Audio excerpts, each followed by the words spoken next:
Hi students, last class में finish किया हम लोगों ने aggregate demand and aggregate supply. आज हम शुरू करेंगे कंजम्पशन फंक्शन। लास्ट क्लास में डिस्कस किया हम लोगों ने कि कंजम्पशन फंक्शन क्या होता है। John Maynard Keynes, JM Keynes क्या बोलते हैं कि as income increase consumption also increase, but consumption increase less than increase in income. तो जॉन मेनार्ड कीन्स की थ्योरी को हम आज हम डिटेल में पढ़ेंगे। Is also called psychological law of consumption, fundamental law of consumption. जो आप देख रहे हैं स्क्रीन पे कंजम्पशन फंक्शन को मैं और बोल सकता हूं fundamental law of consumption, psychological law of consumption, Keynes का लॉ ऑफ कंजम्पशन। तो जेएम कीन्स बहुत बड़े इकोनॉमिस्ट, ये क्या बोलते हैं, इनकी थ्योरी जो थी कंजम्पशन को लेकर हम पढ़ चुके हैं बच्चों। क्या थी, बहुत छोटी सी स्टेटमेंट थी कि आपकी इनकम बढ़ेगी, आपका कंजम्पशन भी बढ़ेगा, लेकिन आपका कंजम्पशन इनकम के बढ़ने के कम रेट से बढ़ेगा, क्योंकि कुछ पार्ट ऑफ इनकम आप सेव भी करना चाहोगे। ये ह्यूमन की साइकोलॉजी कहती है, इसलिए इनको बोला गया, इस लॉ को बोला गया साइकोलॉजिकल लॉ ऑफ कंजम्पशन। चलिए आज शुरू करेंगे दोस्तों। Psychological law of consumption 4 marks में कैसे लिखते हैं, ठीक है, बड़े मार्क्स में कैसे लिखते हैं। तो psychological law of consumption 1 number में तो हमने पढ़ लिया लास्ट क्लास में कि इनकम बढ़ेगी कंजम्पशन बढ़ेगा, कंजम्पशन इनकम से कम रेट से बढ़ेगा। आज इसको हम 4 मार्क्स में कैसे समझाएंगे, कंजम्पशन फंक्शन को 4 मार्क्स में कैसे लिखेंगे, टेबल डायग्राम कौन से बनाएंगे, एक्सप्लेनेशन कैसे देंगे, क्या प्रेजेंटेशन रखेंगे, इसको हम आज सीखेंगे। ठीक है, चलो psychological law of consumption 4 mark का क्वेश्चन है। कंजम्पशन फंक्शन का प्रेजेंटेशन आप कैसे देंगे, ध्यान से देखना। सबसे पहले मैं शुरू करता हूं मीनिंग से। मीनिंग से पहले बता देता हूं कि हम क्या लिखने जा रहे हैं, क्या शुरू करने जा रहे हैं। तो हम शुरू करने जा रहे हैं बच्चा, कंजम्पशन फंक्शन। सर कंजम्पशन कौन करता है, आप बोलते हैं सर हाउस होल्ड्स करते हैं। सर कंजम्पशन किस पे डिपेंड होता है, मेरा आपसे क्वेश्चन है कंजम्पशन किस पे डिपेंड होता है। तो आप बोलेंगे सर कंजम्पशन तो हमारी इनकम पे डिपेंड होता है। मैं कितना कंजम्पशन कर सकता हूं, मेरे कंजम्पशन की क्या टेंडेंसी है, मेरा कंजम्पशन को लेकर क्या बिहेवियर होगा, ये मेरी इनकम बताएगी। मेरी इनकम ज्यादा है, मैं ज्यादा कंजम्पशन करूंगा। मेरी इनकम कम है, कम कंजम्पशन करूंगा। मेरी इनकम ज्यादा परसेंटेज से बढ़ रही है, तो मैं अपना सेविंग का परसेंटेज ज्यादा रखना चाहूंगा और कंजम्पशन परसेंटेज कम रखना चाहूंगा, क्योंकि मैं चाहता हूं मैं ज्यादा से ज्यादा सेव करूं। ह्यूमन की साइकोलॉजी कहती है। देखो ये बात ट्रू है कि इनकम बढ़ेगी, खर्चे बढ़ेंगे। एक बात को और समझना, मैं 2 स्टेटमेंट बोलूंगा, इनकम बढ़ेगी, खर्चे बढ़ेंगे। लेकिन आपकी इनकम ज्यादा परसेंटेज से अगर बढ़ रही है ना, तो आपके खर्चे जो हैं सर वो कम परसेंटेज से बढ़ेंगे।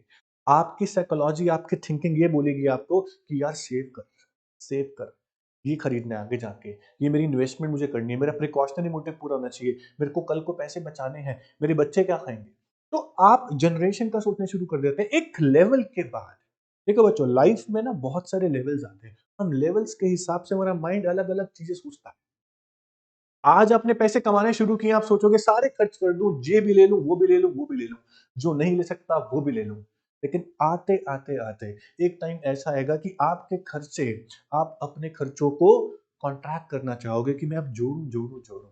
तो आपकी साइकोलॉजी बदल जाती है। कीन्स ने उसी साइकोलॉजी पे रिसर्च किया और आपको छोटा सा लॉ दिया, बिकॉज आप क्लास 12th में आप बच्चे हो, आप बच्चों वाला लॉ पढ़ रहे हो, उसको समझ लो, बाकी लोग बाद में पढ़ लेंगे। तो कंजम्पशन फंक्शन क्या होता है बच्चों, सबसे पहले बताऊंगा आपको meaning. What is the meaning of consumption function?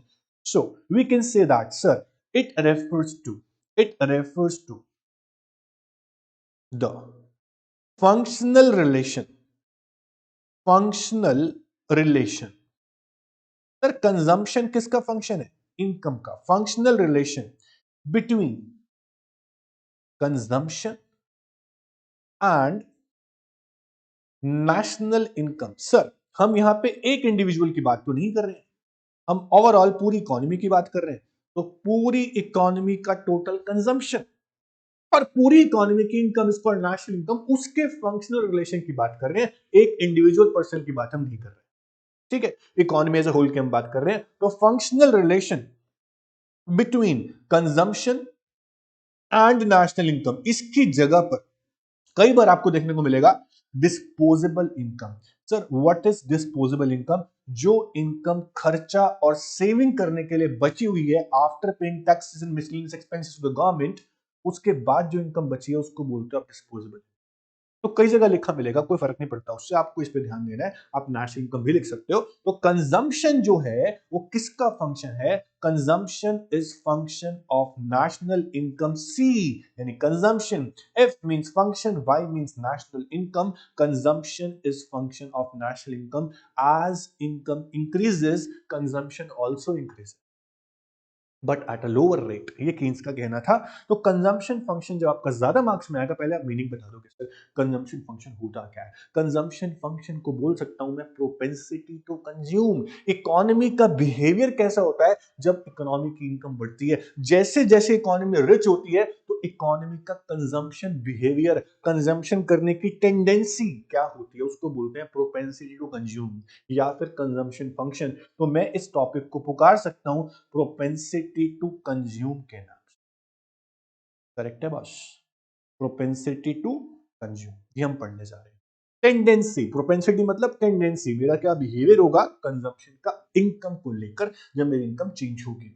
तो सबसे पहले बात करते हैं कंजम्पशन फंक्शन। किसने दिया ये law? Keynes psychological law of consumption आप पढ़ने जा रहे हो, फंडामेंटल लॉ ऑफ कंजम्पशन आप पढ़ने जा रहे हो, नाम तो पता ही होना चाहिए ना। तो J M Keynes, okay, John Maynard Keynes, Keynesian theory इसको हम बोलते हैं। और आगे जाके हम जब पढ़ेंगे बहुत सारी कीन्स की थ्योरीज पढ़ेंगे, मैक्रो इकोनॉमिक्स की मोस्ट थ्योरीज कीन्स ने दी है।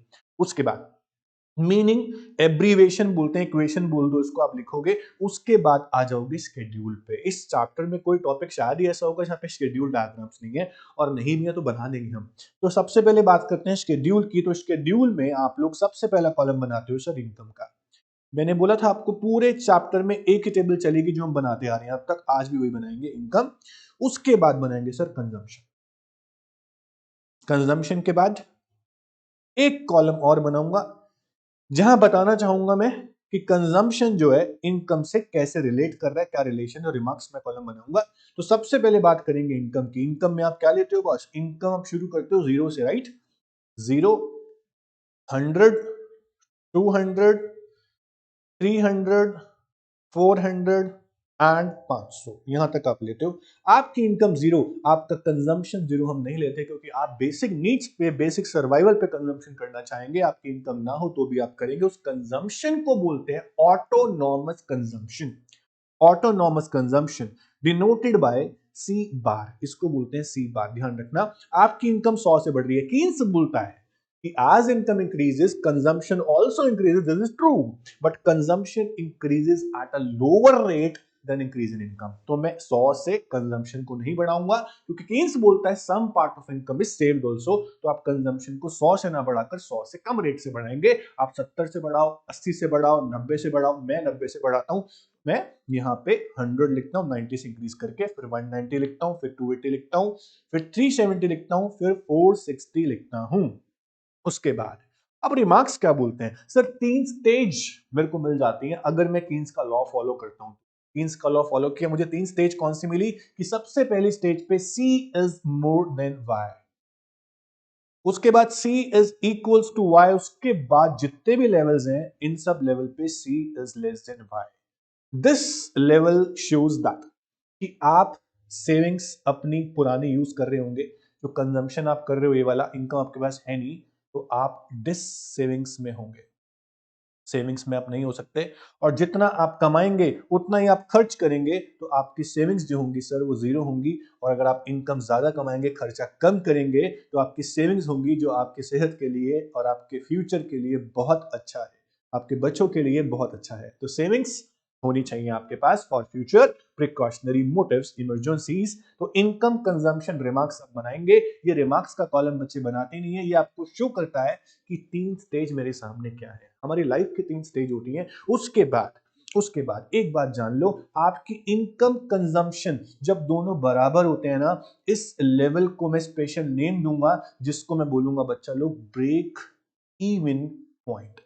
जितनी इनकम उतना कंजम्पशन, जितनी इनकम उतना कंजम्पशन, उसको बोलते हैं हम ब्रेक इवन पॉइंट। इसको ध्यान रखना है, भूलना नहीं है सर।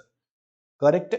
चलो, उसके बाद अब हम इस टेबल से एक सुंदर सा ग्राफ बनाएंगे, और ग्राफ में दिखाएंगे हाउ कंजम्पशन फंक्शन प्रोसेस्ड, कैसे कंजम्पशन फंक्शन को प्रोसेस किया जाता है। सुनना ध्यान से। सबसे पहले बनाएंगे एक्स एंड वाई एक्सिस। ये बनाने के बाद आप एक्स एक्सिस पे क्या लिखते हैं? आप एक्स एक्सिस पे हमेशा और हमेशा इनकम लिखते हैं। अब तक तो इस चैप्टर में आप इनकम ही लिखते आ रहे हैं, ठीक है। इनकम के बाद यहां लिखेंगे आप कंजम्पशन, क्योंकि आप कंजम्पशन फंक्शन पढ़ रहे हो, तो मैं एग्रीगेट डिमांड क्यों लूं या मैं एग्रीगेट सप्लाई क्यों लूं? मैं लूंगा कंजम्पशन और एक्स एक्सिस पे लूंगा इनकम। सर डायग्राम बनाना आपको अब तक आ गया होगा। आपको यहाँ कंजम्पशन फंक्शन में दो चीजें शो करनी है, कंजम्पशन और इनकम। तो इनकम कर्व शुरू कहां से होगा? आपको अब तक पता लग गया होगा, income starting from point of origin, क्योंकि जीरो है इनकम, तो ऑरिजिन से शुरू करेंगे। और इनकम कर्व की शेप क्या होती है? जब लास्ट क्लास मैंने खत्म की थी, मैंने बोला था आपको मैं आपसे पूछूंगा इनकम कर्व की शेप क्या है, कंजम्पशन कर्व की शेप क्या है, तो आप बताओ इनकम कर्व की शेप क्या है? तो आप बोलेंगे sir upward sloping 45 degree angle, upward sloping, okay. ये आपका इनकम कर्व है, या फिर इसको आप एएस भी बोल सकते हो। उसके बाद अब आपको दूसरी चीज दिखानी है यहाँ पे, कंजम्पशन। तो कंजम्पशन कर्व कैसा है? कंजम्पशन कर्व आपका शुरू है 10 से, मतलब कि ओरिजिन के ऊपर से। मैंने आपको बताया था कंजम्पशन कर्व को सेपरेट ड्रॉ करके दिखाया था। आपका शुरू हो रहा है कहां से? ओरिजिन के ऊपर से, क्योंकि minimum autonomous consumption basic needs पे होता ही होता है। तो आपको कंजम्पशन शुरू करना है ओरिजिन के ऊपर से, और जब कंजम्पशन शुरू करोगे ओरिजिन के ऊपर से, तो आपका कंजम्पशन कांस्टेंट नहीं होगा सर, ये बढ़ता जाएगा, क्योंकि 1990 से आपका कंजम्पशन बढ़ रहा है। अगर आप इनकम कर्व को भूल कर थोड़ा सा ध्यान दो कंजम्पशन कर्व पे, तो कंजम्पशन कर्व जैसा यहां था वैसा ही मैंने कंजम्पशन कर्व यहां बनाया है बच्चा लोग। ये आपका सी है।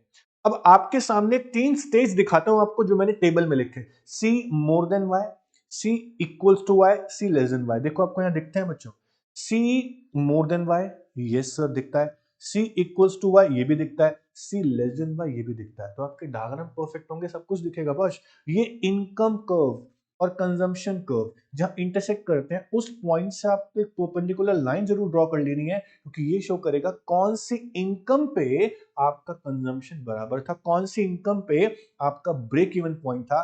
Is called BEP, break even point. ये जो गैप है, इस गैप को आप पुकारते हैं सी बार के नाम से, ऑटोनॉमस कंजम्पशन के नाम से। इसको आप भूलना नहीं, इसको लिखना जरूर। तो आपके तीनों स्टेज यहां दिखा दिए, ठीक है। कंजम्पशन में ऑटोनॉमस कंजम्पशन भी दिखा दिया। ये आपका डिस्टेंस है, डिफरेंस है, सारा डिस सेविंग्स का है बॉस, क्योंकि आपका खर्चा ज्यादा आपकी इनकम से, यहाँ आपकी सेविंग शुरू हो जाएंगी। This is called consumption function. इसको आप एक्सप्लेन भी करेंगे। Meaning, abbreviation, table, diagram, explanation, ये होता है आपका कंप्लीट प्रोसेस। तो आपको ना इस तरह से सारी चीज दिखानी है कि हम क्या क्या, देखो कुछ भूलना नहीं। प्रेजेंटेशन में आप कुछ भूल जाते हो, ये आपका नुकसान है। आपको प्रेजेंटेशन में कुछ नहीं भूलना बच्चों, आप भूलेंगे आपका नुकसान होगा। मैं आपको इन शॉर्ट यहाँ दिखाता हूँ। आपने जो भी बनाया इस तरह से बनाया। सबसे पहले आपने कंजम्पशन फंक्शन बताया कि होता क्या है, उसके बाद आपने बताया कि what is the meaning of consumption function, फिर आपने एब्रीविएशन लिखी, फिर आपने टेबल, और फिर आपने डायग्राम बना दिया बच्चों। This is called consumption function. इसको मैं अब एक्सप्लेन करूंगा। आपको ध्यान से, बहुत ध्यान से सुनना है बच्चों कि मैं एक्सप्लेन कैसे करूंगा। करेक्ट है, चलो शुरू करते हैं। एक्सप्लेनेशन ऑफ कंजम्पशन फंक्शन, ध्यान देना, नोट्स पे आते हैं।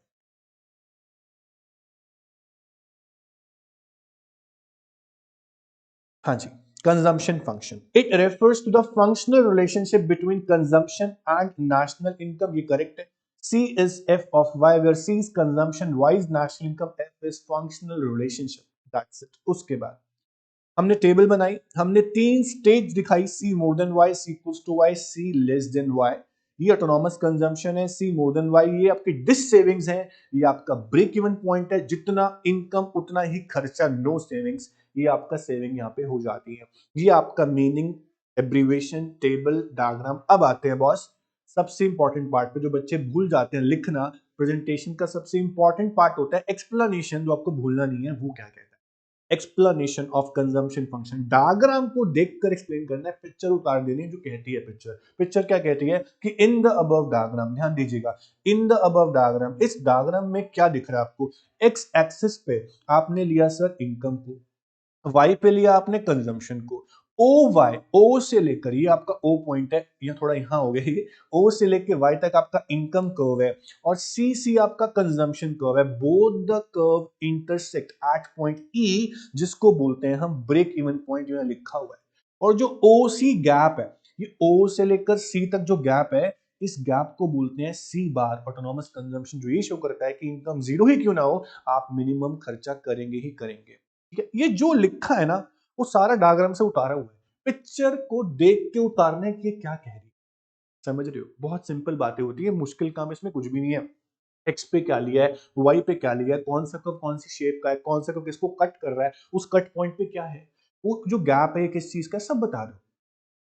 जरूरी नहीं है कि आप ऑर्डर्स में बताएं, लेकिन हाँ, पहला ऑर्डर तो सही होना चाहिए कि एक्स पे क्या लिया है, वाई पे क्या लिया है, इनकम कर्व कैसा है, कंजम्पशन कर्व कैसा है, सारी बातें आपको इसमें डालनी है बस। ये कंजम्पशन फंक्शन कंप्लीट होता है। कंजम्पशन फंक्शन क्या था, एक बार 2 मिनट में रिवाइज कराऊंगा। Consumption function refers to the functional relationship between consumption and national income. C is function of Y. फिर बनाई हमने टेबल जो हम बनाते आ रहे हैं, वाई की, सी की और रिमार्क्स। इनकम बढ़ेगी 100 से, कंजम्पशन 100 से नहीं बढ़ाएंगे, बिकॉज कीन्स सेज दैट। इसका नाम याद रखना, John Maynard Keynes, JM Keynes क्या बोलते हैं, इनकम बढ़ेगी कंजम्पशन बढ़ेगा, बट कंजम्पशन इनकम से कम बढ़ेगा। अब उसको दिखा दो, 90 से बढ़ा के दिखा दो।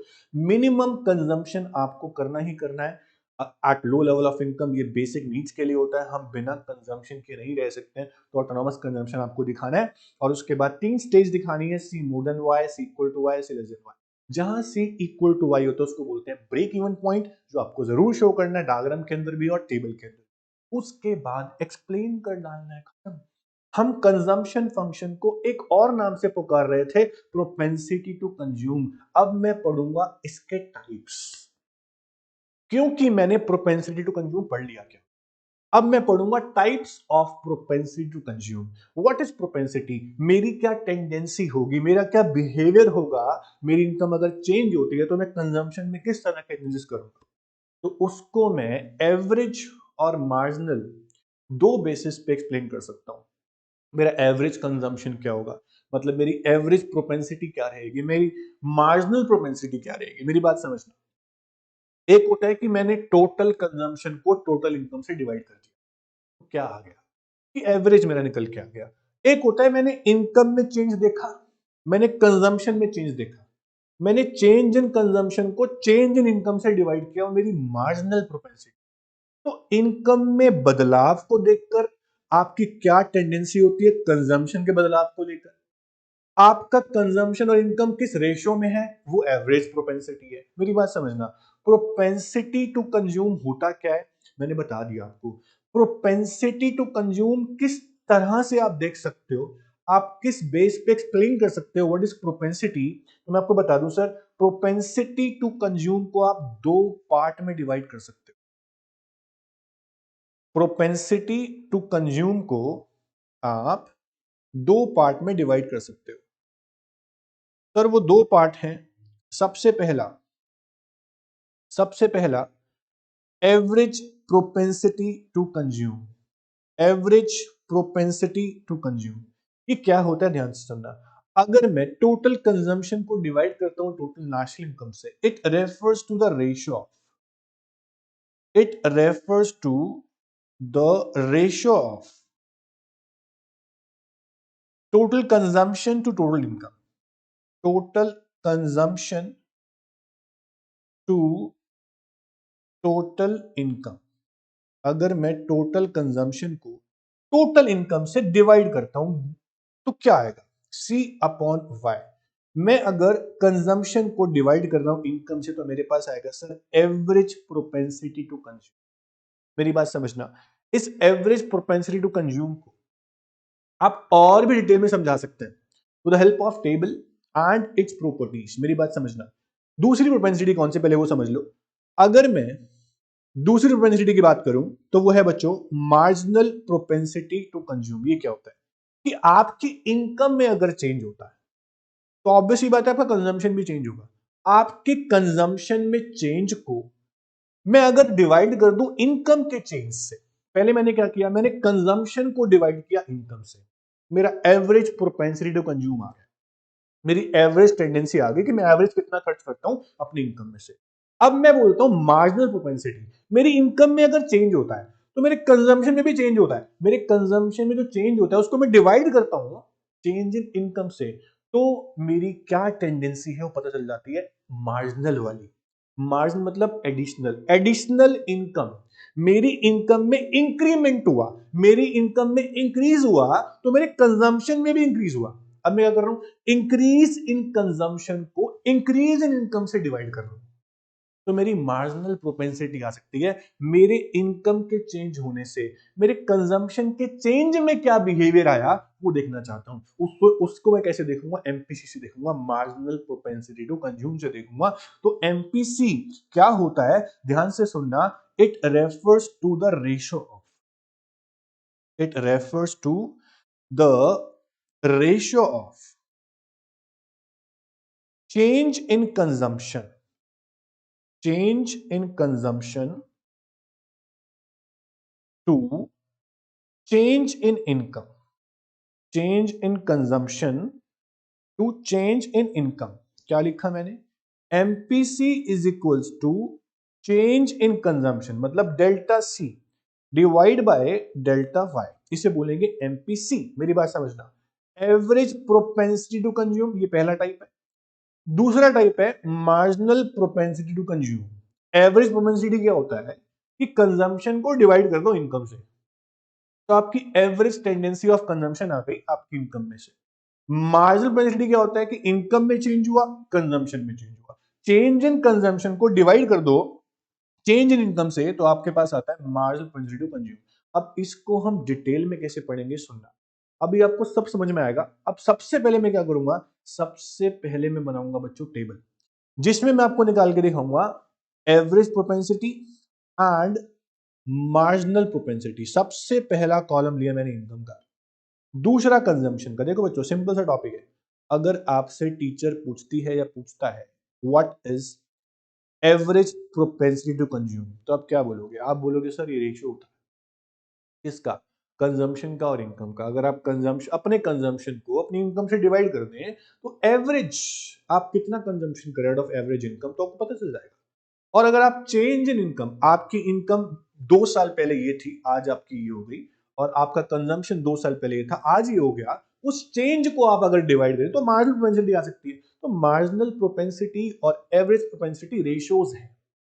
एवरेज प्रोपेंसिटी किसका रेशियो है, कंजम्पशन इनकम का। मार्जिनल प्रोपेंसिटी किसका रेशियो है, चेंज इन कंजम्पशन का और चेंज इन इनकम का। क्यों निकालते हैं ये, अभी देखना आप, वाई सी, उसके बाद मैंने लिखा change in C, change in Y, APC and MPC. इस टेबल के बेस पे ही मैं प्रॉपर्टी समझाऊंगा आपको। तो टेबल में आप साफ साफ लिखें, जो वैल्यू लिखेंगे 0, 100, ये आप टेबल बच्चों नोट करें।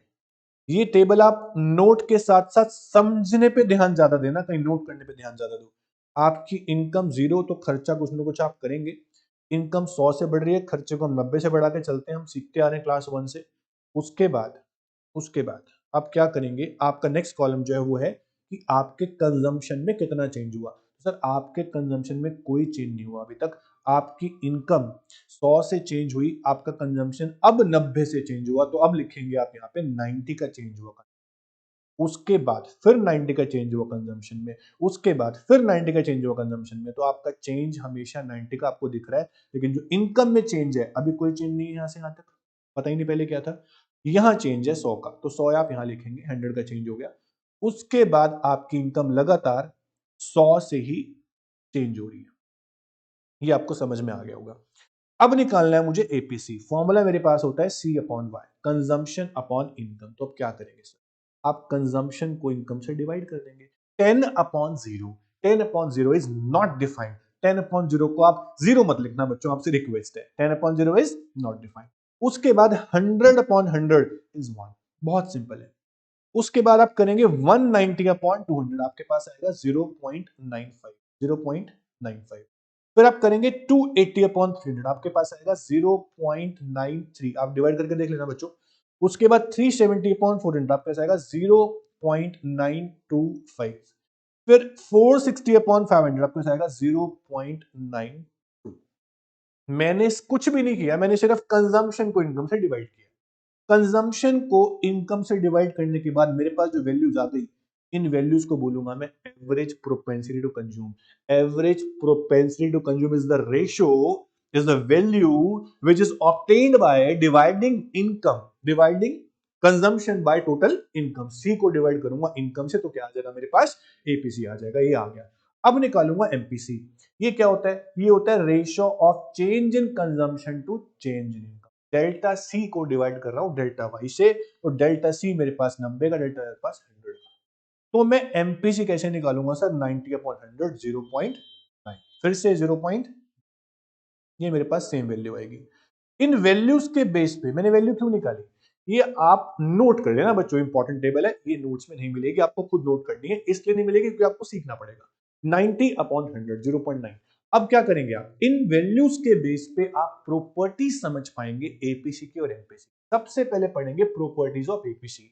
एपीसी की वैल्यू कितनी हो सकती है, कहां से कहां तक हो सकती है, ये आपको ध्यान देना है। क्या जीरो हो सकती है या नहीं, क्या नेगेटिव हो सकती है या नहीं, ये सब प्रॉपर्टीज में आएगा। इस प्रॉपर्टीज के ऊपर बहुत सारे इनडायरेक्ट क्वेश्चन बनेंगे। तो इनडायरेक्ट क्वेश्चंस के लिए आपको समझना पड़ेगा कि एपीसी क्या है, एमपीसी क्या है। मैं फिर से बता देता हूं, एवरेज प्रोपेंसिटी टू कंज्यूम। देखो बच्चों, हमने प्रोपेंसिटी टू कंज्यूम से पहले पढ़ा व्हाट इज कंजम्पशन फंक्शन, आपको समझ में आ गया। कंजम्पशन फंक्शन क्या होता है, the functional relationship between consumption and disposable income. As income increases consumption also increases, but consumption increases less than increase in income. क्योंकि केन्स बोलते हैं इनकम आपकी अगर 100 से बढ़ रही है, कंजम्पशन आपका 100 से नहीं बढ़ सकता, वो कम रेट से बढ़ेगा क्योंकि आप कुछ पार्ट ऑफ इनकम सेव भी करोगे। दिमाग में बिठा लो। उसके बाद तीन स्टेज आपके सामने आ गई, C more than Y, C equal to Y और सी लेस देन वाई। तीन स्टेज के बाद हमने क्या किया बच्चों, डायग्राम बना दिया, इसके बाद एक्सप्लेन कर दिया। अब मैंने बोला what is propensity to consume, तो वो था कंजम्पशन फंक्शन। फिर मैंने बोला what are the types of propensity to consume, तो आप बोलोगे sir APC and M. Average propensity to consume क्या होता है, ये होता है ratio of total consumption total income. Consumption का टोटल मत कर देना टेबल में, हर लेवल पे एपीसी निकालना है आपको, सी अपॉन वाई का। एमपीसी क्या होता है, ratio of change in consumption to change in. ठीक है, आपने दोनों फॉर्मूला समझ लिए। उसके बाद आपने बनाई टेबल। टेबल में आपने वाई बनाया, सी बनाया, delta C delta Y. Sir बच्चे पूछते हैं डेल्टा सी कैसे निकला, सर आपके कंजम्पशन में कितना चेंज हो रहा है, 90 का, वही तो चेंज है, वही तो डेल्टा सी है। फिर कितना चेंज हो रहा है, फिर से 90 का, डेल्टा सी निकला। ऐसे इनकम में कितना चेंज हो रहा है सर, 100 का, तो ये आपका डेल्टा वाई है। समझ में आ रहा है बच्चों, तो delta C divide by delta Y is MPC. Delta C की जगह खाली सी को डिवाइड करो वाई से, तो क्या आएगा आपका, सी को डिवाइड करेंगे वाई से तो आपका क्या आएगा, एपीसी। आपने निकाला, वैल्यूज गलत हो गई, प्रॉपर्टीज भी गलत हो गई, तो वैल्यूज आपको सही निकालनी है। अब आते हैं प्रॉपर्टीज पे। सर सबसे पहली property APC, average propensity to consume, इसकी पहली प्रॉपर्टी क्या बनेगी, ये वैल्यू देख रहे हो आप, इनफाइनाइट। ये वैल्यू एक से बड़ी होगी या एक से छोटी होगी, तो आपका आंसर क्या होगा सर, इनफाइनाइट मतलब तो होता है बहुत सारा, मतलब ये वैल्यू कितनी भी हो सकती है, लेकिन एक से बड़ी होगी। ध्यान रखना सर, ऐसा जरूरी है क्या, सर बिल्कुल जरूरी है। देखो आप, अगर आप ये सोच के चल रहे हो कि आपकी इनकम बहुत लो है, आपकी लो इनकम है, लो इनकम पे खर्चा आपका बहुत ज्यादा है, आप डिवाइड कर रहे हो सी को वाई से, सी को वाई से, मतलब सी की वैल्यू बड़ी है, आप देख रहे हो सी इज मोर देन वाई। अगर सी की वैल्यू बड़ी है और वाई की वैल्यू छोटी है, डिनोमिनेटर आपका छोटा है, तो आपकी जो एपीसी की वैल्यू आएगी एक से बड़ी आएगी सर। लॉजिक है, आपका सी बड़ा है वाई से और सी बाय वाई आप कर रहे हो, और वाई आपका जो है वो छोटी वैल्यू, सी जो आपके हो बड़ी वैल्यू, तो आपकी इंफिनिटी वैल्यू क्या होगी, एक से बड़ी होगी। तो आपका एपीसी जो होगा वो can be more than one, is the first property. पहली प्रॉपर्टी क्या है, APC can be more than one, कब, आपको रीजन के साथ लिखना है, सब्जेक्टिव पेपर है, रीजन के साथ लिखना है, पूरी प्रेजेंटेशन देनी है। एपीसी एक से बड़ा होगा यहां तक लिख के छोड़ नहीं देना है। APC is more then one, can be more than one, कब, जब सी बड़ा होगा वाई से, दैट्स इट। ठीक है, उसके बाद एपीसी की वैल्यू वन भी हो सकती है, कब होती है वन, जब सी और वाई बराबर होते हैं सर, जब सी और वाई बराबर होंगे तो एपीसी की वैल्यू वन होगी, ये आपको ध्यान देना। इसे बोलते हैं ब्रेक इवन पॉइंट। तो इनडायरेक्ट क्वेश्चन बन गया कि at the level of break even point what is the value of APC. तो आप बोलोगे सर उसके बाद एपीसी की वैल्यू 1 से कम है। ये सारी कब है? जब सी आपका कम है किससे? वाई से। आपका सी जब कम होगा वाई से, इनकम ज्यादा कंजम्पशन कम, तो आपका एपीसी 1 से कम आएगा। 3 प्रॉपर्टी नजरों के सामने है। एपीसी मोर देन 1 नजरों के सामने है, एपीसी इक्वल टू 1 नजरों के सामने है, एपीसी लेस देन 1 नजरों के सामने है। 3 प्रॉपर्टी नजरों के सामने है। 2 प्रॉपर्टी और है। APC can not be zero. बहुत सिंपल है सर। एपीसी का फॉर्मूला क्या है सर? सी अपॉन वाई। एपीसी जीरो तब आएगा ना जब कंजम्पशन जीरो होगा। Something upon zero is not defined, but zero by something is zero. Consumption में अगर जीरो लिखेंगे तो इनकम कुछ ना कुछ लेंगे तो आपका एपीसी जीरो आएगा। बट कंजम्पशन तो कभी जीरो होता ही नहीं, हमने पढ़ा है ऐसा। इनकम जीरो क्यों ना हो, कंजम्पशन तब भी जीरो नहीं होता। तो एपीसी भी कभी भी जीरो नहीं आएगा, because consumption can never be zero. चौथी प्रॉपर्टी हो गई है, एपीसी कभी जीरो नहीं होता। पांचवी प्रॉपर्टी क्या बनेगी सर?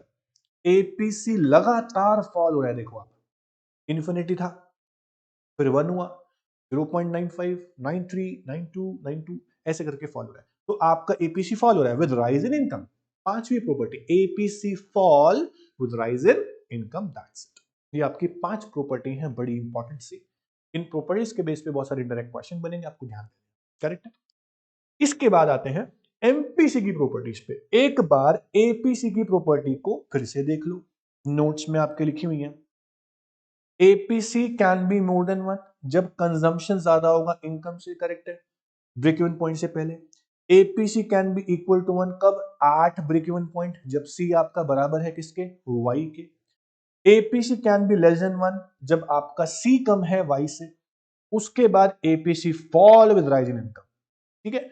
उसके बाद APC can never be zero because consumption can never be zero. हमेशा ऑटोनॉमस कंजम्पशन होता ही होता है, इसलिए हम बोलते हैं एपीसी कभी जीरो नहीं आएगा। एपीसी की 5 प्रॉपर्टी थी। उसके बाद आते हैं एमपीसी की प्रॉपर्टीज पे। एमपीसी होता कैसा? अभी बताया मैंने आपको, MPC refers to the ratio of change in consumption over change in income, that's it. आपने निकाल लिया एमपीसी। एमपीसी की 3 प्रॉपर्टी। अब मैं थोड़ा स्लो हो जाऊंगा, मैं पहले भी स्लो था, मैं बहुत स्लो हो जाऊंगा।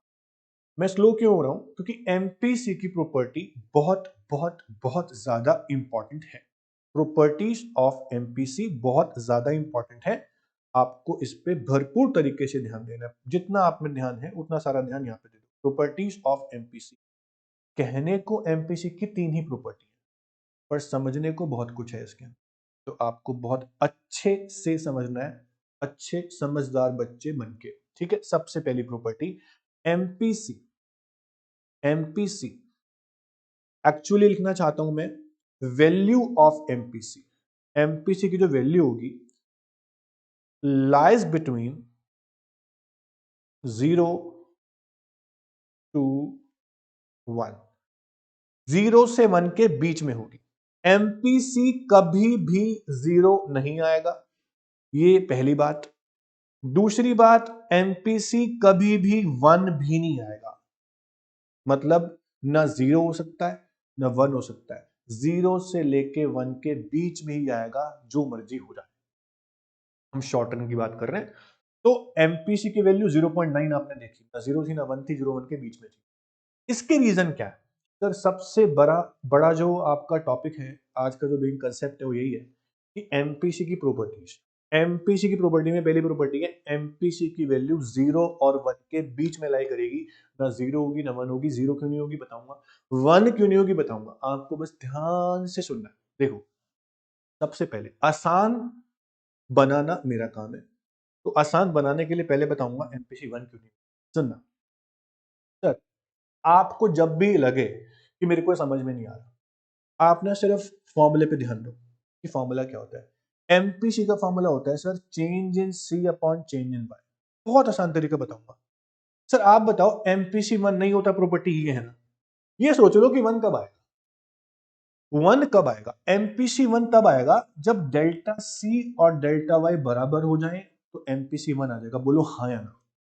भाई डेल्टा सी भी 100, डेल्टा वाई भी 100, 100/100 एक, एमपीसी वन आ गया। हम तो बोल रहे नहीं हो सकता। क्यों नहीं हो सकता? सर आपको याद है पहली क्लास और हर वो क्लास, हर वो टॉपिक जहां मैंने नहीं बोला, मैंने ऐसा कोई टॉपिक नहीं छोड़ा मैंने ना बोला हूं। क्या ना बोला हूं? कि चेंज इन कंजम्पशन कभी भी इनकम के चेंज के बराबर नहीं हो सकता। चेंज इन कंजम्पशन इनकम के चेंज से ज्यादा नहीं हो सकता। केन्स बोलता है कि चेंज इन कंजम्पशन हमेशा इनकम के चेंज से कम रहता है। क्योंकि आप सेव भी करते हो तो बराबर कैसे हो सकता है? जब चेंज इन सी और चेंज इन वाई बराबर ही नहीं हो सकते तो एमपीसी कभी भी वन भी नहीं आ सकता। So simple is that. पता नहीं बच्चे क्यों अटकते हैं इसके अंदर। एमपीसी वन क्यों नहीं होता? क्योंकि चेंज इन सी और चेंज इन वाई, जितनी इनकम आपकी चेंज हो रही है उतने से आपका कंजम्पशन चेंज नहीं हो सकता, इसलिए एमपीसी वन नहीं हो सकता। बहुत सिंपल है। जीरो का रीजन आप सोचो। भाई एमपीसी का फॉर्मूला क्या होता है? पहले आप ये सोचो। फॉर्मूला होता है delta C upon delta Y. अब एमपीसी जीरो तब आएगा जब डेल्टा सी जीरो हो जाए। अगर यहां पे जीरो हो, यहां पे 100 हो, आ गया जीरो। बट ये पॉसिबल नहीं है। कंजम्पशन में चेंज जीरो हो, आपकी इनकम चेंज होगी तो आपका कंजम्पशन भी चेंज होगा, ऐसा केन्स की साइकोलॉजिकल लॉ कहती है। भाई ऑब्वियस ही बात है, आपकी इनकम चेंज होगी, आप कंजम्पशन में चेंज नहीं करोगे। जितना मैं पहले करता था आज भी उतना ही करूंगा, इनकम कितनी मर्जी बढ़ जाए। भैया कितना कंजूस बनेगा तू? समझ रहे हो? तो इनकम में चेंज होगा, कंजम्पशन में चेंज होगा। हर इंसान की साइकोलॉजी ये है, ये साइकोलॉजिकल लॉ पढ़ रहे हैं हम। तो इनकम में चेंज होगा तो कंजम्पशन में चेंज होगा ही होगा। कंजम्पशन का चेंज कभी जीरो हो ही नहीं सकता, इसलिए एमपीसी भी जीरो कभी नहीं हो सकता। तो एमपीसी ना जीरो होता है ना वन होता है, इट लाइज बिटवीन 0 to 1। ये प्रॉपर्टी है। समझ में आ गई? नहीं आई? रिवाइंड करो फिर देखो, रिवाइंड करो फिर देखो, समझ में आ। उसके बाद सेकंड प्रॉपर्टी ऑफ एमपीसी। दूसरी प्रॉपर्टी एमपीसी की क्या है? मेरी बात को गौर से सुनना। MPC marginal propensity to consume of poor is more than MPC marginal propensity of rich. जो लोग रिच होते हैं, अमीर, अंधा पैसा, बहुत ज्यादा अमीर, उनका एमपीसी, और जो बहुत गरीब होते हैं, बिल्कुल गरीब, उनका एमपीसी अगर हम कंपेयर करें तो MPC of poor is always more than MPC of rich. बोलो क्यों?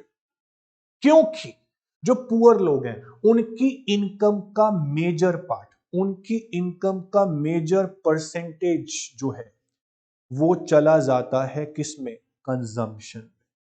लेकिन जो रिच होते हैं इनका मेजर पार्ट सेविंग में जाता है।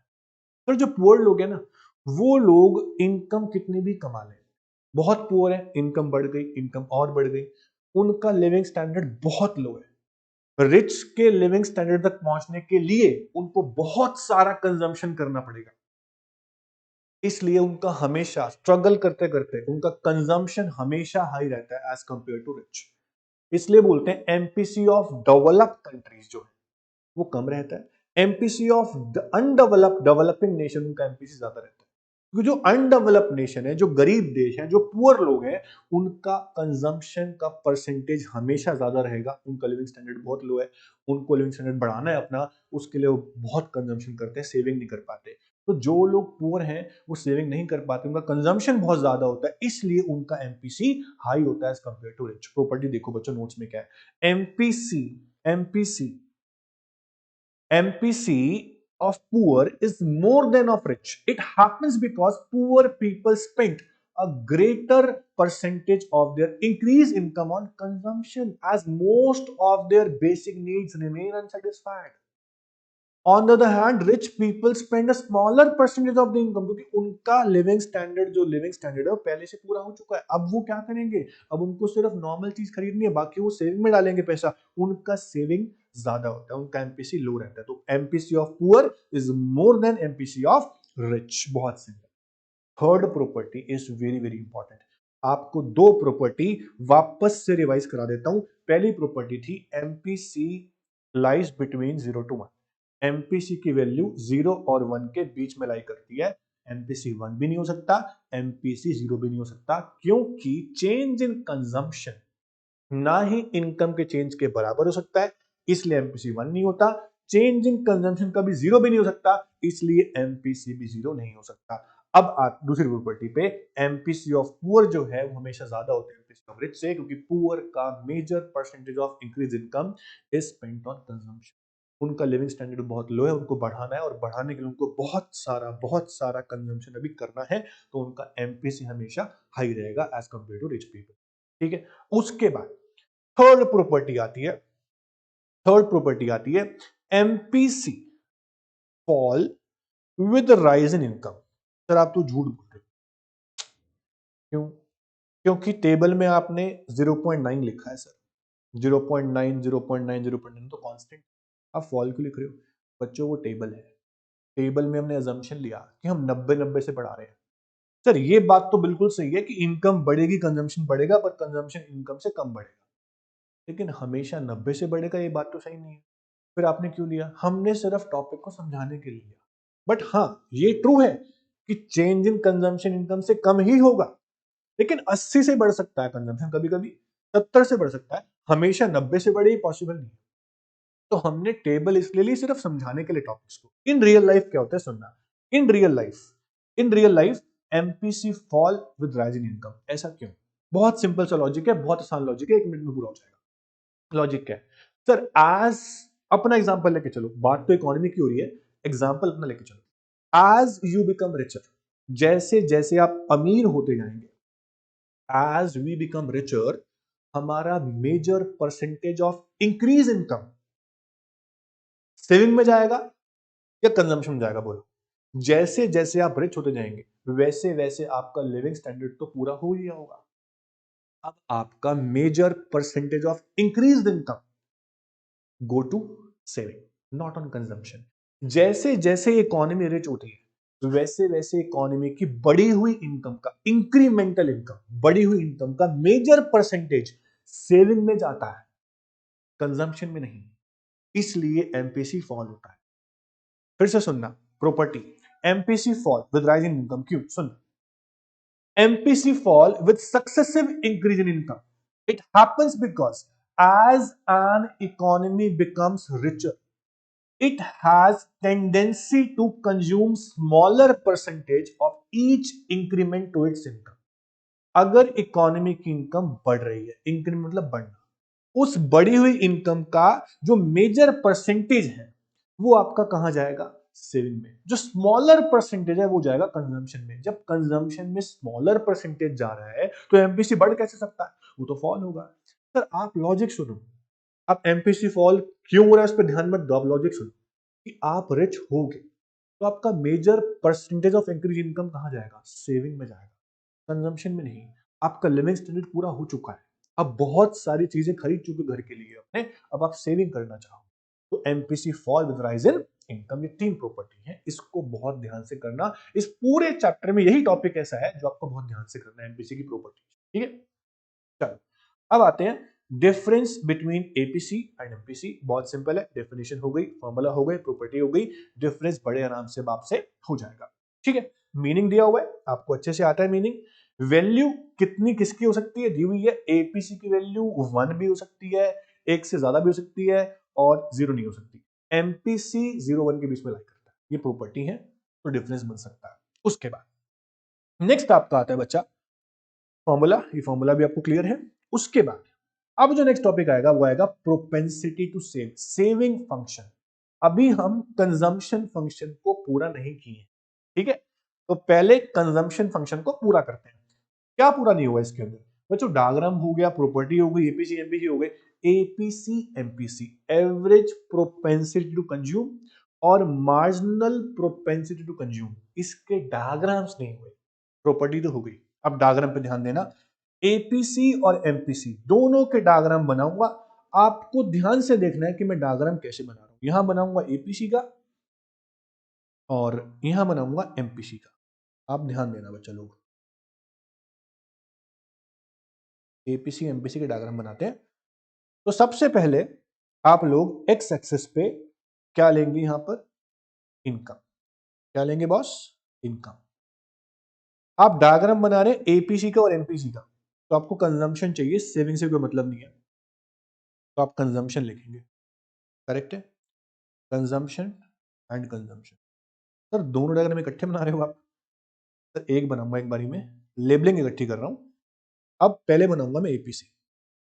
अगर आपको एपीसी बनाना है या एमपीसी बनाना है, दोनों के लिए कंडीशन एक है, आपको कंजम्पशन कर्व तो चाहिए ही चाहिए।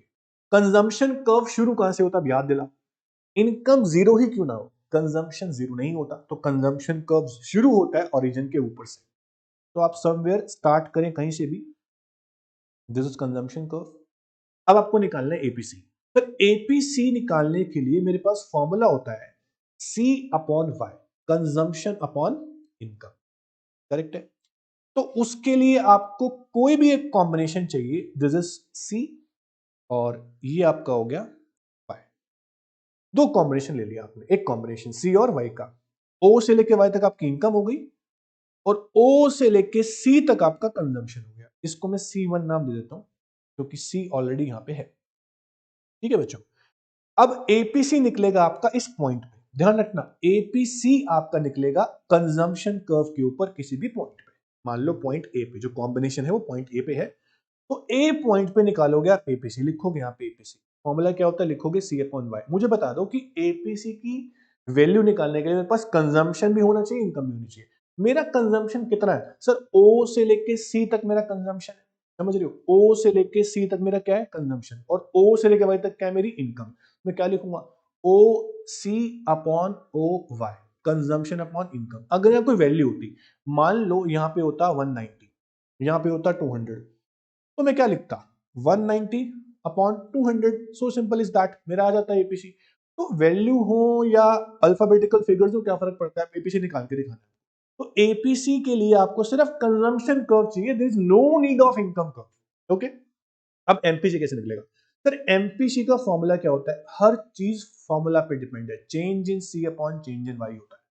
तो इसके लिए भी आपको पहले क्या चाहिए, कंजम्पशन कर्व चाहिए, और आपको चाहिए यहां पे कॉम्बिनेशन, एक नहीं दो। सर दो क्यों, पहले तो आपने एक ही बनाया, ओ से लेकर सी तक, ओ से लेकर वाई तक। अब आपको दो कॉम्बिनेशन क्यों चाहिए, क्योंकि मेरे को एमपीसी निकालना है, और एमपीसी के लिए चाहिए change in C. Change in सी मतलब कितना चेंज हुआ कंजम्पशन में। जब तक दो कंजम्पशन नहीं होंगे मैं चेंज कैसे दिखा दूंगा, तो मेरे को कम से कम दो कंजम्पशन चाहिए। तो मैंने इसलिए यहां पर लिए दो कॉम्बिनेशन, एक C1 और Y, और एक C2 और Y1, ये दो कॉम्बिनेशन मैंने लिया। इतना चेंज मेरा इनकम में है, बोलो हाँ या ना। मेरी इनकम चेंज हो रही है Y से लेके Y1 तक, ये मेरा चेंज इन इनकम है। मेरा कंजम्पशन चेंज हो रहा है ये, यानी कि C1 से लेके C2 तक, ये मेरा कंजम्पशन का चेंज है। समझ में आ रहा है आपको सर, चेंज इन कंजम्पशन। तो मेरे को बी पॉइंट पे और ए पॉइंट पे कहां पे एमपीसी निकालना है, क्वेश्चन ये है। तो एमपीसी कभी भी आप ए पॉइंट पे नहीं निकाल पाएंगे, क्योंकि आपका चेंज जो हुआ है वो बी पॉइंट तक हुआ है। तो एमपीसी निकालेंगे आप पॉइंट बी पे, मेरी बात समझ में आ रही है आपको, एमपीसी निकालेंगे पॉइंट बी पे। फॉर्मूला क्या होता है, change in C upon change in Y. अब कितना चेंज हुआ कंजम्पशन में सर, C1 से लेके C2 तक, तो C1 से लेके C2 तक चेंज हुआ। इनकम में चेंज हुआ Y से लेके Y1 तक, तो ये आपका C1 C2 अपॉन Y1 आपका एमपीसी निकल जाएगा। और जो ये आपको एंगल दिख रहा है, ये आपका स्लोप शो करता है। क्या शो करता है, slope, slope of consumption curve can be find out by MPC. The formula is change in C upon change in Y. अगर आपसे पूछेंगे how to find out slope of consumption curve, तो ये slope है बच्चों, ये सारा जो एरिया है ये slope का है। change in C upon change in Y, ये आपका यहाँ पे MPC निकलेगा C1 C2 upon Y1। ये change in C है आपका, और ये आपका change in Y, ये आपको ध्यान रखना है। ये डायग्राम एपीसी का और ये डायग्राम आपका एमपीसी का, ये दो डायग्राम आपको परफेक्ट तरीके से बनाने आने चाहिए। करेक्ट है बॉस, ये आपका हो गया एपीसी और आपका हो गया एमपीसी। अब आपका कंजम्पशन फंक्शन मेरी तरफ से फिनिश होता है, प्रॉपर्टी भी हो गई। एक बात और ध्यान दो, आगे जाके हम सीखेंगे न्यूमेरिकल्स। न्यूमेरिकल्स में आपको पता होना चाहिए कि MPC marginal propensity to consume को बोलते हैं स्लोप, और इसको हम स्लोप को स्मॉल बी से आगे जाके मैं स्मॉल बी से डिनोट करूंगा एमपीसी को, यानी स्लोप को। ये आपको आगे बताऊंगा, मैंने पहले बता दिया। स्मॉल बी से डिनोट करूंगा किसको मैं, स्लोप को। एमपीसी को बोलूंगा स्मॉल बी, आपको ध्यान रखना, करेक्ट है। बस, तो प्रॉपर्टीज हो गई एपीसी एमपीसी की, फॉर्मूलाज हो गए, डायग्राम्स हो गए, उसके अलावा कंजम्पशन फंक्शन हो गया, क्या होता है, कीन्स क्या बोलते हैं, बहुत बार बता दिया मैंने आपको। अब अगला टॉपिक हमारा होगा सेविंग फंक्शन। क्या होगा, सेविंग फंक्शन। तो सेविंग फंक्शन को हम करेंगे नेक्स्ट क्लास में। सॉरी, आज हमने कंजम्पशन फंक्शन कंप्लीट कर लिया, उससे पहले हमने किया था एडी एंड एएस। तो एडी और एएस और कंजम्पशन फंक्शन को बड़े ध्यान से टिप्स पे कर लो, ताकि सेविंग फंक्शन करते वक्त कोई दिक्कत आपको ना आए। आज के लिए इतना ही करेंगे बच्चों, thank you so much, bye bye.